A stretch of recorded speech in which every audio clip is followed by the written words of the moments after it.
ጤና ይስጥልን። ይህ ክፍል 2 የ2017 ዓ.ም የስድስተኛ ክፍል ሂሳብ ሞዴል ፈተና ከባለፈው ቀጥለ ነው። ጥያቄ ቁጥር 11 እንዲህ ይላል። አንድ ትልቅ ካሬ በትንንሽ ካሬዎች እንደሚከተለው ተከፋፈለ። የትንንሾቹ ጎን 2 ሳንቲሜትር 2 ሳንቲሜትር ቢሆን የትልቁ ካሬ ስፋት ስንት ይሆናል? ሀ 64 ካሬ ሳንቲሜትር፣ ለ 32 ካሬ ሳንቲሜትር፣ ሐመርሃ 48 ካሬ ሳንቲሜትር፣ መ 16 ካሬ ሳንቲሜትር።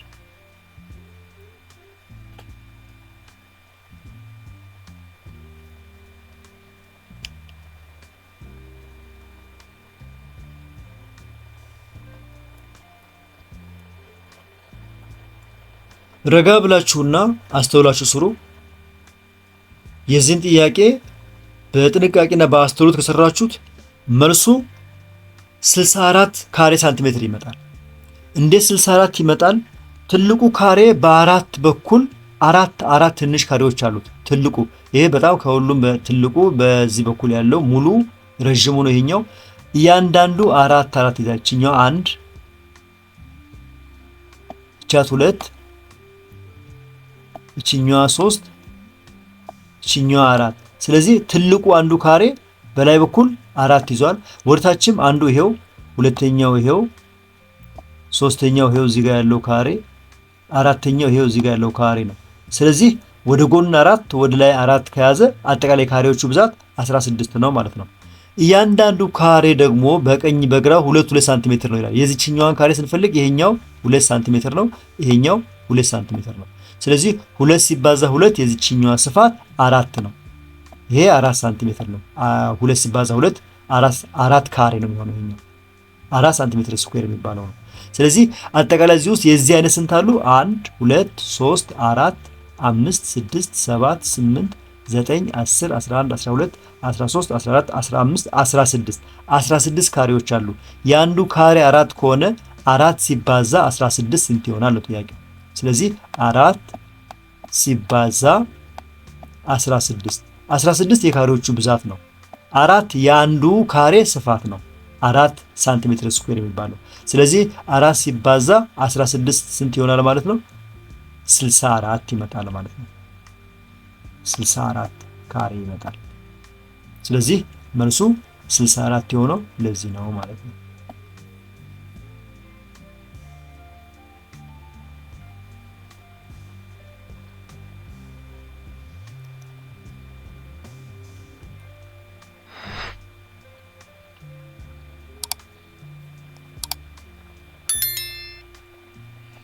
ጥያቄ ቁጥር 12 ለሚከተለው ቅርጽ አጠቃላይ ስፋቱ ስንት ይሆናል? ይሄ ነው ቅርጹ እዚህ ጋር የተቀመጠው። የዚህ ቅርጽ አጠቃላይ ስፋቱ ስንት ይሆናል? ሀ 80 ሳንቲሜትር ካሬ፣ ለ 100 ሳንቲሜትር ካሬ፣ ሐመርሃ 70 ሳንቲሜትር ካሬ፣ መ 60 ሳንቲሜትር ካሬ።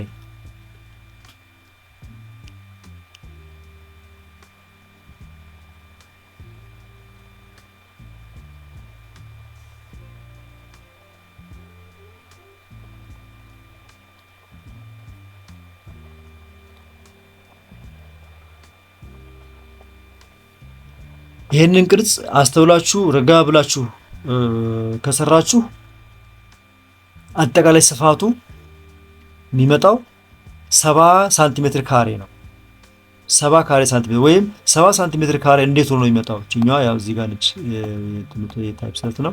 ስለዚህ 70 ካሬ ሳንቲሜትር እንዴት ይመጣል? ይሄን ስናሰላ መጀመሪያ ከታች ያለውን ሬክታንግል፣ ይሄ ከታች ያለው ረጅሙ ሬክታንግል ይሄ እናክበው። እስኪኛው እናቅልመውና እንዲናደርግ አሁን የኛው ሬክታንግል እንፈልግ። የዚህኛው ሬክታንግል ስፋቱ ምን ያክል ይሆናል? ይሄ ሬክታንግል ማለት ምን ማለት ነው? ፎርሙላው 10 ሲባዛ 6 ከፍታ ሲባዛ ቁመት ሲባዛ አይደለ? ስለዚህ ይሄ ቁመቱ 10 ነው፣ ይሄኛው ከፍታው 6 ነው። 10 ሲባዛ 6 60 ይመጣል። ስለዚህ ይሄኛው 60 ነው። የረጅሙ 60 ካሬ ሳንቲሜትር ነው የሚመጣው። የዚህኛው ደግሞ ያጭሯ ወይም ከላይ ያለችው ደግሞ ትንሽ ሬክታንግል ደግሞ የሚሆነው ከዚህ እስከዚህ ያለው 10 ሲቀነስ 4 ያለ እዚህ ጋር ምን ማለት ነው? 10 ሲቀነስ 4 ማለት ከዚህ እስከዚህ ያለው 10 ነው። ከዚህኛው እስከዚህ ከዚህ ጫፍ እስከዚህ ጫፍ ያለው 10 ነው። ከ10 ላይ እችኛዋ 4 እንቀንሳለን። ከዚህ እስከዚህ ያለው ይሄ እስከዚህ ያለው 4 ነው። ቻት 4 ከዚህ ደግሞ አሁንም ከዚህኛዋ እስከዚህኛዋ ያለችው ቻት 4 አጠቃላይ ከዚህ እስከዚህ ያለው ከጫፍ እስከ ጫፍ ያለው 10 ነው። ስለዚህ 10 ሲቀነስ 4 ሲቀነስ 4 10 ሲቀነስ 4 6 6 ሲቀነስ 4 2 ስለዚህ ከዚህ እስከዚህ ያለችው 2 ነች ማለት ነው። ከዚህ እስከዚህ ያለችው 2 ነች። የትንሿ ካሬ የትንሿ ሬክታንግል ከዚህኛዋ እስከዚህኛዋ ያለችው 2 ነች። ቁመቱ ደግሞ ከዚህ እስከዚህ ያለው ወርታች 5 ሳንቲሜትር ነው። ስለዚህ 2 ሳንቲሜትር ሲባዛ 5 ሳንቲሜትር አድርገን ነው የምናገኘው ስፋቱ ነው። 2 ሲባዛ 5 10 ሳንቲሜትር ካሬ ይሆናል ማለት ነው። ስለዚህ መልሱ የዚህኛዋ 10 ካሬ ሳንቲሜትር ይሆናል።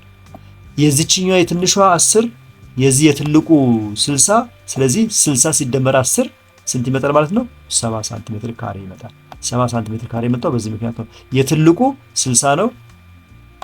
በጣም የትልቁ 60 ነው ሲደመር የትንሿ ደግሞ 10 ነው። ስለዚህ 10 ሲደመር 60 70 ይመጣል ማለት ነው።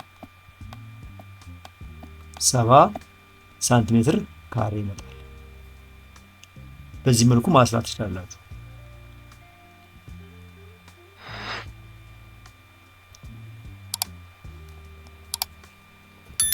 ጥያቄ ቁጥር 13 ጎና አምስታዊ ፕሪዝምን አስመልክቶ ትክክል ያልሆነው የቱ ነው?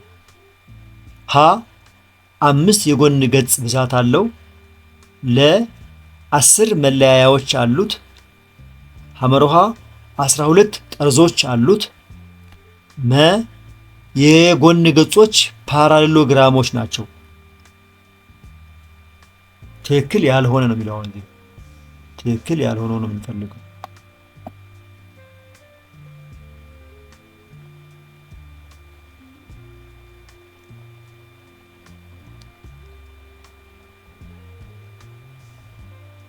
ስለዚህ ባለ ጎን 5 ፕሪዝምን አስመልክቶ ትክክል ያልሆነው የትኛው ነው? 12 ጠርዞች አሉት የሚለው ነው። ምክንያቱም ጎና 5 ፕሪዝም 15 ጠርዞች እንጂ 12 ጠርዞች የሉትም። ስለዚህ እነዚህ 15 ጠርዞች የሚባሉት የትኞቹ ናቸው? እነዚህን በደንብ ማወቅ ያስፈልጋል ማለት ነው። 5 የጎን ገጽ ብዛት አለው። አንዱ ይሄ ትክክል ነው። 5 የጎን ገጽ ምክንያቱም ባለ 5 ጎና አምስታዊ ፕሪዝም ስለሚል 5 ጎን አለው። ይሄ አንዱ ነው። አንድ ይሄኛው 2 በዚህ በኩል የምናየው ይሄኛው በታች የሚወርደው 3 ይሄኛው በውስጥ በኩል ያለው 4 ይሄ በዛ በኩል ያለው ደግሞ ይሄኛው 5 ስለዚህ አጠቃላይ 5 የጎን ገጽ ብዛት አለው። ይሄ ትክክል ነው ማለት ነው። 10 መለያያዎች አሉት። መለያያዎቹ 10 እነዚህን መለያያ የምንላቸው እነዚህ ነው። 1 2 3 4 5 6 7 እዚህ ውስጥ ያለው 8 እዚህ 9 እዚህ 10 ስለዚህ 10 መለያያዎች አሉት የሚለው ትክክል ነው ማለት ነው። 12 ጠርዞች አሉት ይላል። ጠርዝ ማለት ምን ማለት ነው? አሁን ጠርዞችን ነው የምንቆጥረው። የጎን ገጾች ፓራሌሎግራሞች ናቸው የሚለው ትክክል ነው። እሱ ሬክታንግል ይሄ ሬክታንግል ስለሆነ ሬክታንግል ማለት ፓራሌሎግራም ነው። ይሄም ትክክል ነው። ነገር ግን ይሄኛው 12 ገጾች 12 ጠርዝ የሚለው አንደኛው ጠርዝ ይሄኛው ነው። ከዚህ እስከዚህ ጠርዝ የምንለው ይሄኛው ነው። ከዚህ እስከዚህ ያለው ነው የምንቆጥረው። አንድ ጠርዝ አንድ ከዚህ እስከዚህ ያለው 2 ከዚህ እስከዚህ ያለው 3 አሁን እስካሁን የምንቆጥረው ቋሚዎችን ነው። 3 ከዚህ እስከዚህ የማይታየው 4 ከዚህ እስከዚህ ያለው 5 እስካሁን ቋሚዎችን ጨረስን 5 ከዛ ደግሞ አሁን አግዳሚዎችን 5 ብለናል። ይሄ 6 ይሄኛው 7 ይሄኛው 8 ይሄኛው 9 ይሄ ደግሞ 10 በዚህ በኩል ያለው ነው። እንደገና ከዚህ ጋር 11 ከዚህ ጋር 12 ከዚህ ጋር ደግሞ 13 ከዚህ ጋር 14 ከዚህ መጨረሻው ጋር 15 ስለዚህ 12 ጠርዞች ሳይሆኑም ያሉት 15 ጠርዞች ናቸው ማለት ነው። በዚህ የተነሳ ይሄኛው ኤክስ ይሆናል ማለት ነው። ስለዚህ የጎን ገጹ ብዛት 5 ነው። መለያዎቹ 10 ናቸው። የጠርዞቹ ብዛት 15 ነው። የጎን ገጾቹ ደግሞ ፓራሌሎግራም ናቸው።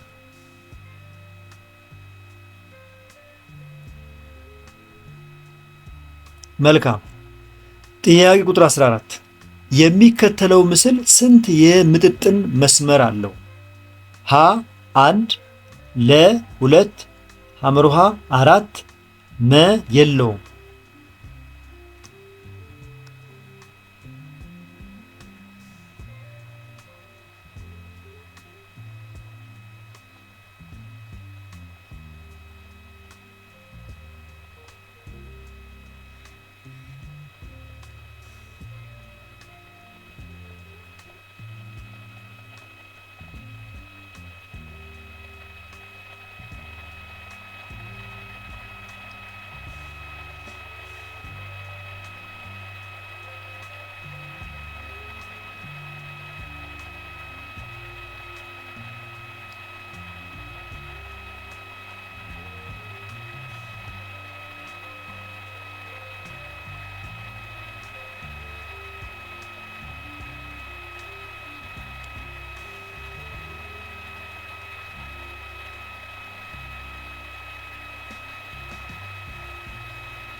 አስተውላችሁና ረጋ ብላችሁ ስትሰሩ የዚህ ጥያቄ ትክክለኛው መልስ 2 ነው የሚሆነው። ምስሉ በቁመትና በጎን በኩል ለሁለት ሊከፈል ስለሚችል 2 የምጥጥን መስመሮች አሉት ነው የሚባለው። በነገራችን ላይ በሂሳብ ትምህርት በተለይ በጂኦሜትሪ የምጥጥን መስመር ወይም ላይን ኦፍ ሲሜትሪ ማለት አንድን ቅርጽ ወይም ምስል ወይም ቁጥር ለሁለት እኩልና ተመሳሳይ ወይም ተመጣጣኝ ክፍሎች የሚከፍል ምናባዊ መስመር ማለት ነው። ይህን መስመር ልክ እንደ መስታወት ማየት እንችላለን።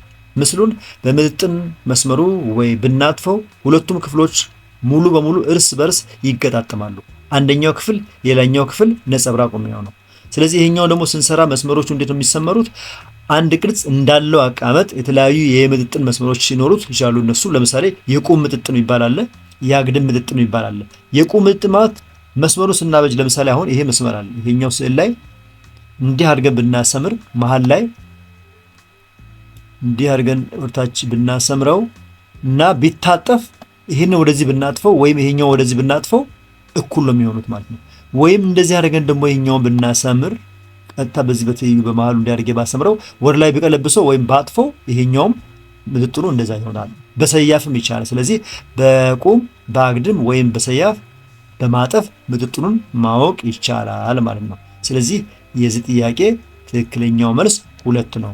በፈለግነው ወይ በአግዳሚው ወይ በቋሚው እንዲያርገን ስናሰምር ተመሳሳይ የሆኑ ነገሮች የሚደራረቡት 2 ናቸው ማለት ነው።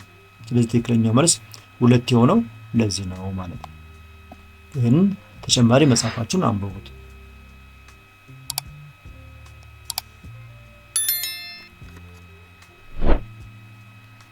በጣም ጥሩ።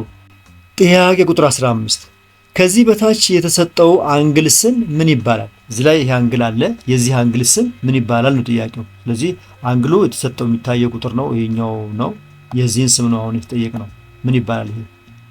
ሀ ሹል አንግል፣ ለ ዝርጥ አንግል፣ ሐመሮሃ ኩል ከሰፈሩት፣ መ ማዕዘናዊ አንግል።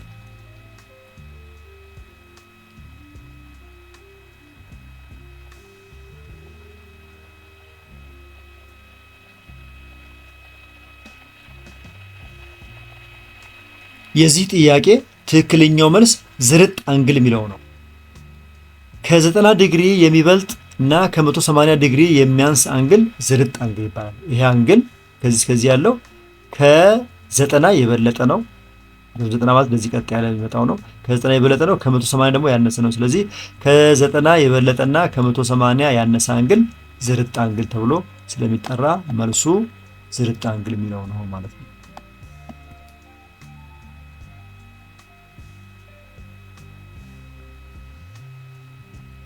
እንቀጥል። ጥያቄ ቁጥር 16 የእኩልነት አረፍተ ነገር 2/3 ሸ ሲቀነስ 13 ሁለተኛ እኩል ይሆናል 31 እውነት የሚያደርገው የሸ ዋጋ ስንት ቢሆን ነው? ሀ 147 አራተኛ፣ ለ 49 ሶስተኛ፣ ሐመሩሃ 225 አራተኛ፣ መ 25።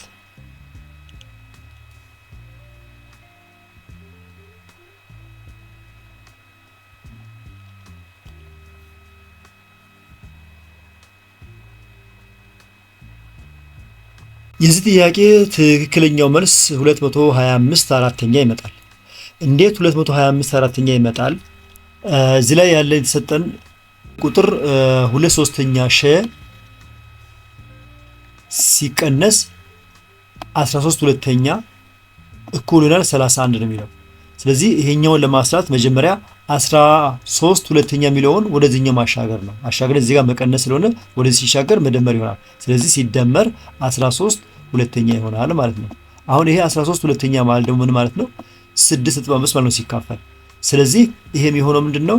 31 ይሄ እኩል ይሆናል 31 ሲደመር 6.5 6.5 ይሆናል። 31 ሲደመር 6.5 ማለት ስንት ይመጣል? 37.5 ይመጣል ማለት ነው። ይሄን እስከዚህ ጋር ያለውን በደንብ አስተውሉ። አሁን ይሄን 37.5ን ደግሞ ወደ ባለ ሁለት ታሃት ክፍልፋይ ሲቀየር ምን ይሆናል? የኛው 37.5 የነበረው 75 ሁለተኛ ይሆናል። 75 ሲካፈል ለ2 37.5 ነውና ስለዚህ ይሄን ወደዚህ ቀየር ነው። ከዚህ በኋላ የሚያስቸግር ነገር የለውም።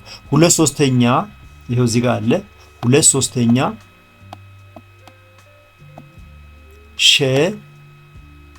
2/3 ሸ እኩል ይሆናል እዚህ ጋር ሰርተን ያመጣነው አለ 75 ሁለተኛ ይሄኛው ነው አሁን ነው 75 ሁለተኛ ይሄ ማለት 37.5 ማለት ነው። ስለዚህ 75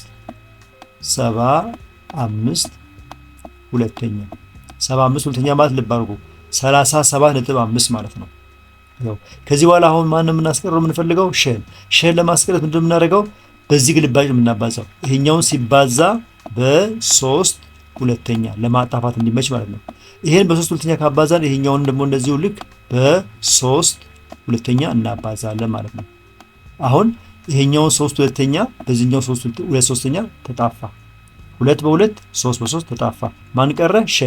ስለዚህ የሸ ዋጋ እኩል ይሆናል 75 ሁለተኛ ሲባዛ 3 ሁለተኛ ሶሪ እዚህ ጋር 3 ሁለተኛ ነው 3 ኤክስ ያልኩት 3 ሁለተኛ ነው። ስለዚህ 3 ሁለተኛ ጭኛዋ ይቅርታ 3 ሁለተኛ ነች። ስለዚህ 75 ሁለተኛ ሲባዛ 3 ሁለተኛ ስንት ይመጣል ማለት ነው? 225 አራተኛ 75 ሲባዛ በ3 225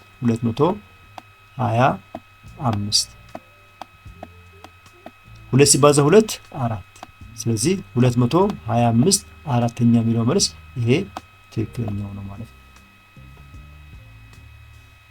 ረጋ ብላችሁ አስተውላችሁ ስሩ። እዚህ ላይ ምንም አሁን አዲስ ነገር የሆነ ነገር የለም። መጀመሪያ እዚህ ያለውን ቁጥር 2/3 ሸ ሲቀነስ 13 ሁለተኛ እኩል ይሆናል 31 የሚለውን ይሄኛውን 13 ሁለተኛውን ወደ ከእኩል ይሆናል በኋላ አሻገር ነው። ስናሻገረው እዚህ ጋር መቀነስ የነበረው መደመር ሆነና 31 ሲደመር 13 ሁለተኛ ማለት ደግሞ 6.5 ማለት ነው። ይሄ ሲሰላ 37.5 ይመጣል። ይሄኛው 31 ራሱ ያለው ነው። 6.5 ማለት ደግሞ ከዚህ የተሻገረው 13 ሁለተኛ ማለት ነው። አንድ ላይ 37.5 ይመጣል። 37.5 ደግሞ ለስሌት እንዲያመቸን ወደ ክፍልፋይ ቀየር ነው። ወደ ክፍልፋይ ደግሞ ወደ ባለ ሁለት ታሃት ወዳለው ክፍልፋይ ወደ ባለ ሁለት ታሃት ወዳለው ክፍልፋይ ስንቀይረው 75 ሁለተኛ መጣ። ከዚህ በኋላ 2/3 ሸ እኩል ይሆናል 75 ሁለተኛ ከሆነ ሸን ለማስላት 2/3 ማጥፋት ያስፈልጋል። 2/3 ለማጥፋት ደግሞ ይሄኛውን በግራ በኩል ያለውን በ3 ሁለተኛ ማባዛት፣ ይሄን ስናባዛ ይሄኛውን ደግሞ በ3 ሁለተኛ ማባዛት ነው። ስለዚህ ይሄ 2 በ2 ጠፋ፣ 3 በ3 ጠፋ፣ ሸ ቀረ። ሸ እኩል ይሆናል 75 ሁለተኛ ሲባዛ 3 ሁለተኛ። ከዛ በኋላ ይሄን ማባዛት በቀጥታ ማባዛት ስለሆነ 75 ሲባዛ በ3 225 መጣ። 2 ሲባዛ 2 4 መጣ። ስለዚህ 225 አራተኛ የሆነው በዚህ መልኩ ነው። ወይ ደግሞ ወደ 10 ሲቀየር 56.25 ይመጣል ማለት ነው። ወደ አስር ቀየር ነው።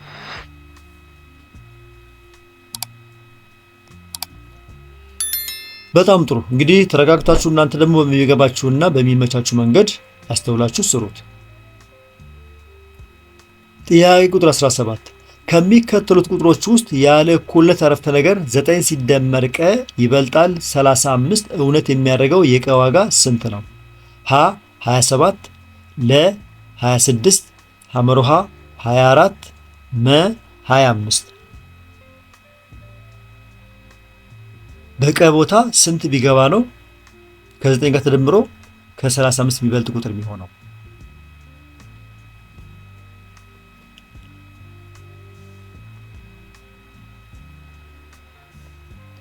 የዚህ ጥያቄ ትክክለኛው መልስ 27 ነው። እያንዳንዱ ቁጥር ያስገባችሁ ብትሞክሩ ልታገኙ ትችላላችሁ። 27 ነው።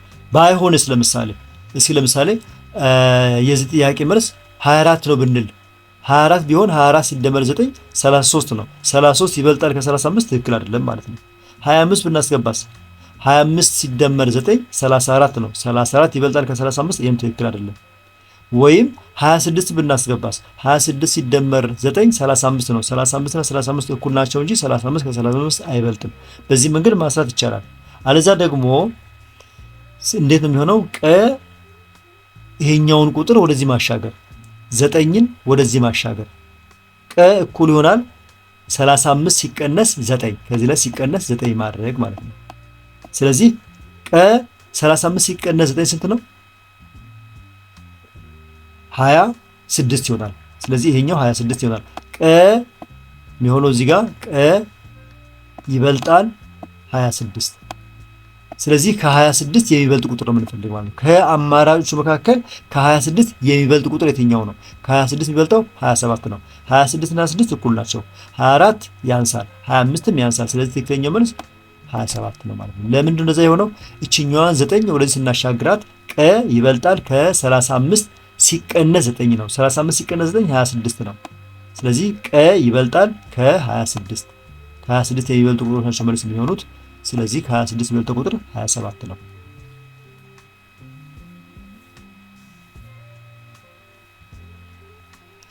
በጣም ጥሩ። ጥያቄ ቁጥር 18 ያለ እኩልነት አረፍተ ነገር 21 ይበልጣል ወ ሲደመር 12 መስሪያ ክልል የሙሉ ቁጥር ስብስብ ቢሆን ከሚከተሉት ውስጥ የወ ዋጋዎች የቱ ነው? ሀ 0፣ 1፣ 2፣ 3 እያለ እስከ 33፣ ለ 0፣ 1፣ 2፣ 3 እያለ እስከ 8፣ ሐመርሃ 0፣ 1፣ 2፣ 3 እያለ እስከ 11፣ መ 0፣ 1፣ 2፣ 3 እያለ እስከ 20።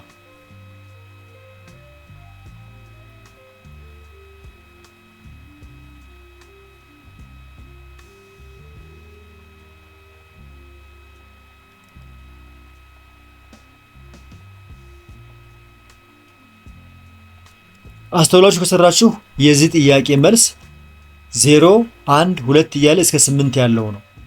ምክንያቱም 21 እዚህ ጋር አሁን 21 ይበልጣል፣ ጥያቄው ምንድን የሚለው 21 ይበልጣል ወ ሲደመር 12 ነው። አሁን ወን ነው የምንፈልግ አይደለ? ስለዚህ ወን ለማግኘት ይሄኛውን ቁጥር ወደዚህ መውሰድ ነው። ይሄን ወደዚህ ስንወስድ ይሄኛው መደመር ነው። ወደዚህ ስንወስደው ምንድን የሚሆነው 21 ሲቀነስ 12 እኩል ይበልጣል ከወ ነው የሚሆነው። 21 ሲቀነስ 12 ስንት ነው? 9። 9 ይበልጣል ከወ። ወይ ምን ማለት ነው? ይሄ ማለት 9 ከወ ይበልጣል ማለት ወ ያንሳል ከ9 ማለት ነው። ስለዚህ የወ ዋጋ ከ9 የሚያንሱ ቁጥሮች ናቸው። እዚህ ላይ ከ9 የሚያንሱ ቁጥሮች ናቸው መግባት ያለባቸው። ለምሳሌ 0 ቢገባ 0 ሲደመር 12 ነው። 21 ከዛ ይበልጣል። አንድም ሁለትም እያለ ከ9 የሚያንሱ ቁጥሮች በሙሉ ከ9 የሚያንሱ ቁጥሮች እነማን ናቸው? 0፣ 1፣ 2፣ 3 እያለ እስከ 8 ያሉ ቁጥሮች ናቸው ማለት ነው። ይህን ተረጋግታችሁ መስራት ነው። እነሱም ከ0 እስከ 8 ያሉት ናቸው። ቁጥሮችን እያስገባችሁ ቼክ ማለት ትችላላችሁ።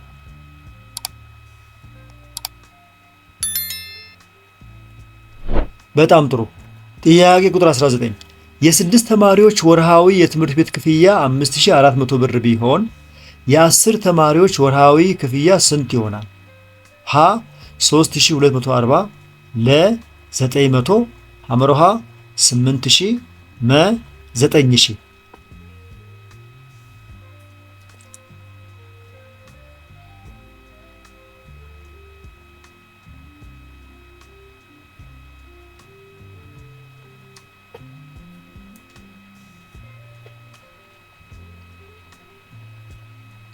የዚህ ጥያቄ ትክክለኛው መልስ 9000 የሚለው ነው። ምክንያቱም የአንድ ተማሪ ክፍያ መፈለግ ነው። የስድስት ተማሪዎች እዚህ ጋር አሁን የተሰጠን ጥያቄ የስድስት ተማሪዎች ክፍያ 5400 ነው። የአስሮቹ ስንት ይሆናል ነው። የአስሮቹን ከማስራታችን በፊት የስድስቶቹ ተማሪዎች 5400 ብር ከሆነ የአንዱ ተማሪ ስንት ነው?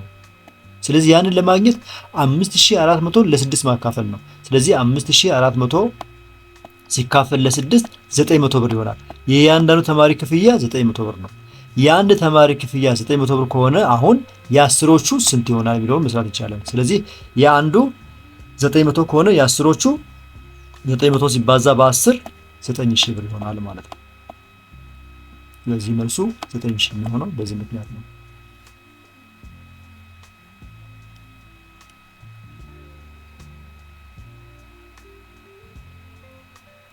ወደ ክፍል 2 የመጨረሻ ጥያቄ ደረሰ።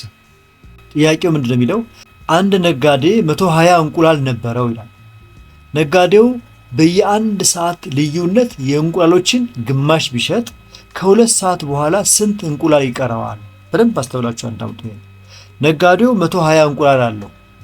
ከነበረው 120 እንቁላል ውስጥ በየአንድ ሰዓት ልዩነት በአንድ ሰዓት ልዩነት ግማሽ ቢሸጥ ከ2 ሰዓት በኋላ ስንት እንቁላል ይኖረዋል?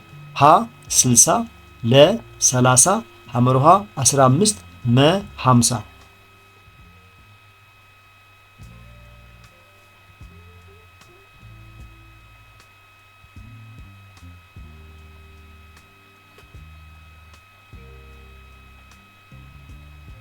የዚህ ጥያቄ አስተውላችሁ ከሰራችሁ ትክክለኛው መልስ 30 እንቁላል ነው የሚሆነው። ምክንያቱም 120 እንቁላል አለው ከአንድ ሰዓት በኋላ ግማሹን ሸጠው ማለት ነው። ስለዚህ የ120 ግማሽ ማለት 60 ነው ከአንድ ሰዓት በኋላ። አሁን ደግሞ ይህን የቀረውን 60 እንቁላል አሁንም ከ2 ሰዓት በኋላ ምክንያቱም ከዚህ አንድ ሰዓት በኋላ ማለት ከጀመርንበት ከ2 ሰዓት በኋላ ማለት ነው። ከ2 ሰዓት በኋላ ደግሞ የ60ውን እንቁላል ግማሽ ሲሸጥ ስንት ይቀራ ማለት ነው? 30 እንቁላል የሚቀረው ማለት ነው። መልሱ 30 የሆነው ለዚህ ነው። በደንብ አስተውሉ።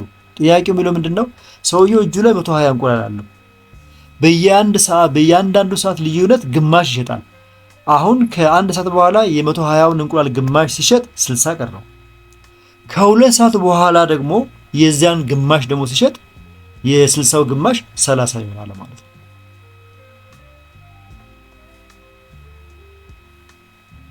የተከበራችሁ የዚህ ቻናል ተከታታዮች እስካሁን በቀረቡ ጥያቄዎች መልስና ማብራሪያዎች ላይ አስተያየት፣ ጥቆማና ጥያቄ ካላችሁ አስተያየት መስጫው ላይ አስቀምጡ። ከተመቻችሁ ላይክ አድርጉ። ሌሎቹ እንዲያገኙት ከፈለጋችሁ ሼር አድርጉላቸው። ምናልባት የፈጠንኩ ወይም የዘገየው ከሆነ ያቀረብኩላችሁ እናንተ በሚመቻችሁ መንገድ እያስቆማችሁ ተከተሉ። ሂሳብ ስለሆነ በጣም ተረጋግታችሁና አስባችሁበት እንድትሰሩ እየመከርኳችሁ በክፍል 3 እና የመጨረሻው ክፍል እስከምንገናኝ ድረስ መልካም የጥናትና የፈተና ዝግጅት ወቅት ይሁንላችሁ። አመሰግናለሁ። ቻው